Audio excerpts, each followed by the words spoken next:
Halo, Assalamualaikum. Sawadee.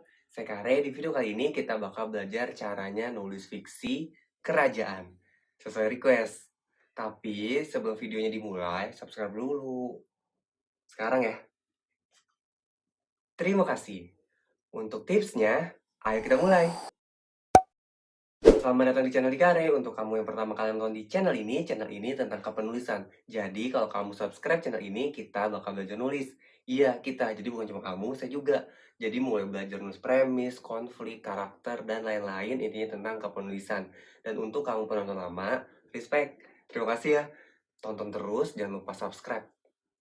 Tadi udah disinggung sedikit di video kali ini tuh kita bakal belajar bikin cerita kerajaan. Sebenarnya sebelumnya saya udah pernah bikin nih video nih di sini ya, bikin cerita fantasi. Nah, sekarang ada yang request baru beberapa minggu lalu ada yang request, "Kak, gimana caranya bikin cerita fiksi kerajaan?" Saya udah rangkum di sini nih di Gudang Ide Kare.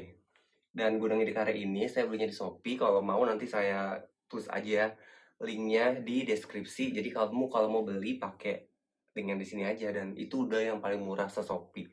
Udah saya tulis tuh, kelihatan kan? Udah saya tulis banyak lah ya. Dan jadi di video kali ini saya bakal nyontek sedikit-sedikit supaya nggak salah. Karena emang setiap pertanyaan saya catat dulu. Biasanya poin-poinnya nanti baru dijelasin di video. Cara bikin cerita fiksi kerajaan. Yang pertama itu harus tentuin latar dunia, budaya, atau teknologinya. Kita bahas satu-satu.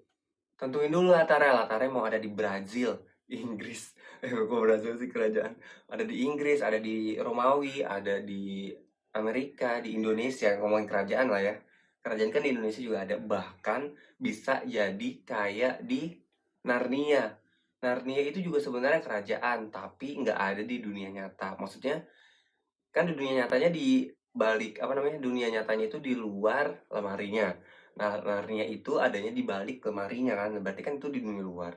Atau kayak Harry Potter, atau kayak Frozen, Arendelle. Dia kan apa namanya, kerajaannya itu namanya Arendelle kan. Nah, dia tetap tentang kerajaan. Jadi latarnya itu harus ditentuin dulu di Arendelle kah, misalnya atau di Romawi, di Indonesia, di mana kamu tentuin dulu. Tadi saya sebut juga dunianya. Contoh, Avatar The Legend of Aang. Dia itu ada 4 negara kan, negara api, negara angin, negara nah itu maksudnya dunia tuh, dunianya adanya apa aja. Jadi kalau misalnya, kalau kerajaan kan berarti kan ada raja, ada kastil dan lain sebagainya. Nggak mungkin dong cuma satu, bahkan di film Shrek, kamu tahu kan Shrek ya? Itu ada banyak kerajaannya. Di Tangled juga, Tangled apa Tanglet sih? Itu juga banyak kerajaannya. Bahkan di Frozen yang tadi saya bilang, Arendelle itu kan settingannya. Tapi ada, apa namanya, pertemuan gitu kan. Di Frozen 1 ada pertemuan gitu antar negara.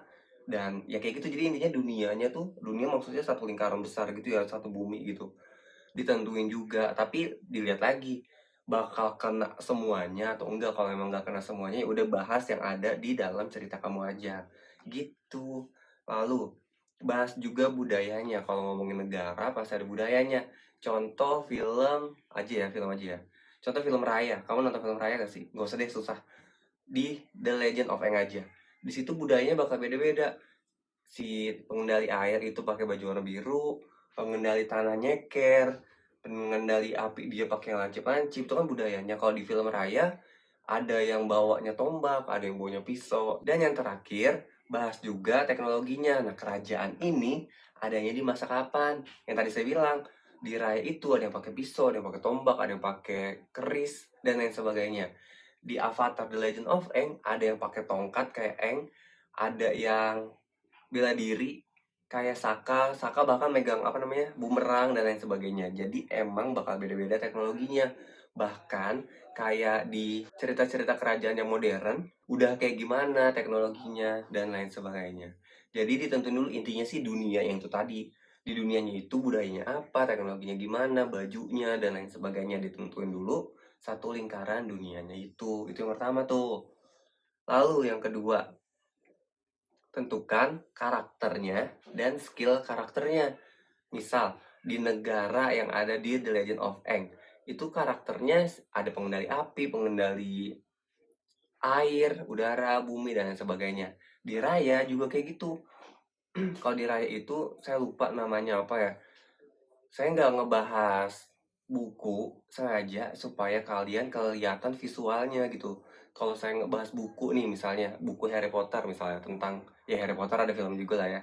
Buku apapun misalnya tentang kerajaan, belum tentu kamu baca dan saya jelasinnya lebih susah. Jadi saya ngasih contohnya film aja karena kalau misal kamu belum nonton filmnya, minimal kamu tahu penggambarannya kayak gimana. Tapi nggak mungkin sih kamu nggak tahu Frozen dan The Legend of Aang kan. Jadi makanya saya ngasih contohnya di dua itu aja. Tadi saya bilang karakternya dan skillnya. Misalnya Eng, skillnya itu dia pengendali udara. Kalau di Raya misalnya dia adalah pengendali apa namanya air. Terus dia naik terenggiling gitu misalnya. Kalau di Frozen, Elsa itu ngendaliin es misalnya. Terus di film Brave, tau lah ya Disney Brave, dia itu pemanah. Di film-film kerajaan lainnya biasanya bakal punya skillnya masing-masing. Yang ketiga nih, kamu udah bikin dunianya, kamu udah bikin karakternya, selanjutnya kamu bikin makhluk-makhluknya. Kenapa makhluknya? Karena kan ini kerajaan. Kalau kerajaan itu pasti ada binatangnya. Jadi makhluk itu bukan cuma manusia, tapi bisa binatang, bisa monster, bisa vehicle, dan lain sebagainya. Vehicle tuh kendaraan, kendaraan. Jadi misalnya kayak Eng. Eng itu dia naik apa? Apa itu kan bison ya. Terus kayak Raya, Raya itu naiknya terenggiling. Terus ada Olaf, Olaf itu manusia salju kan. Jadi makhluknya kayak gitu. Terus kalau di anime-anime gitu misalnya yang kerajaan dia ada vampir maksudnya. Terus ada troll kalau di Frozen ya kan yang batu-batu itu dan lain sebagainya. Kalau kamu nonton Yu-Gi-Oh, kamu juga tahu nih ada Pharaoh dan lain sebagainya. Di situ dia tentang Mesir, kerajaannya tentang Mesir. Bahkan makhluknya itu yang ada di dalam kartunya. Pokemon juga gitu, tapi kan Pokemon bukan kerajaannya. Jadi maksudnya paham kan ya? Makhluknya itu apa aja. Jadi bukan cuma manusia, biasanya kalau kerajaan, tapi kalau misal tanpa makhluk pun nggak apa-apa juga sih sebenarnya. Dan yang keempat alias yang terakhir adalah selain kamu tadi udah bikin dunianya, karakternya, lalu makhluknya, sekarang kamu bikin tujuannya. Ingat tujuan. Contoh Mario Bros. Tahu Mario Bros? Mario Luigi yang tahu lah ya. Dia tujuannya itu mau nyelamatin Putri. Bener? Anna di Frozen dia mau nyelamatin Elsa supaya dia luluh gitu kan hatinya. Raya dia mau ngembaliin naga-naganya si batu naga itu supaya bisa hidup lagi naganya.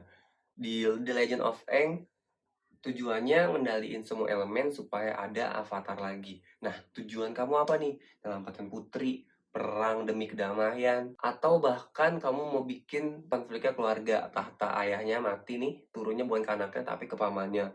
Nah, yang kayak gitu-gitu juga asik juga tuh kalau dibikin konfliknya. Tujuannya si karakternya mau ngapain. Jadi kayak gitu tuh kalau bikin cerita tentang kerajaan. Kita recap ya, ini dia 4 cara kalau kamu mau nulis cerita kerajaan. Yang pertama, bikin dulu tuh dunianya. Yang kedua, tentuin karakternya dan skillnya. Yang ketiga, makhluknya ada apa aja. Dan yang keempat, tentuin tujuannya apa. Semoga kamu yang pengen bikin cerita tentang kerajaan bisa dengan lancar. Karena ya saya tahu lah ya, pasti susah juga kan bikin cerita kerajaan karena bikin dunianya aja udah susah banget pasti. Terus semoga sukses tentang kerajaannya. Kalau ada pertanyaan tulis di komentar. Kalau misalnya kamu mau request konten juga boleh tulis di komentar. Kalau sempet, kalau saya paham dan kalau saya kompeten, saya bakalan bikinin khusus buat kamu. Terima kasih sudah nyimak. Cukup sekian. Bye.